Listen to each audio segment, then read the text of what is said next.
আধ্যাত্মিকতা ব্যাপারটা কি? শ্রী শ্রী ঠাকুর বললেন, আধ্যাত্মিকতার মধ্যে অধি আছে।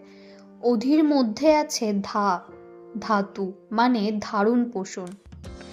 আর আত্মা হচ্ছে ধাতু থেকে, মানে গতি। সেই জন্য আত্মিক সংবেগ মানে তাই যা তোমাকে চলমান করে রাখে, আত্মিক শক্তিকে যা ধারণ ও পোষণ করে, তাই আধ্যাত্মিকতা।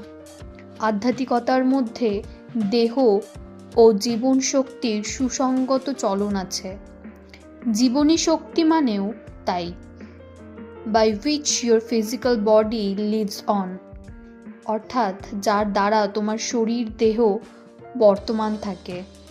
আবার দেহ বাদ দিয়ে স্পিরিটের অর্থাৎ জীবন শক্তির কোনো মানে নেই। আর এই দুটো মিলিত হলেই হয় সত্তা। জয় গুরু।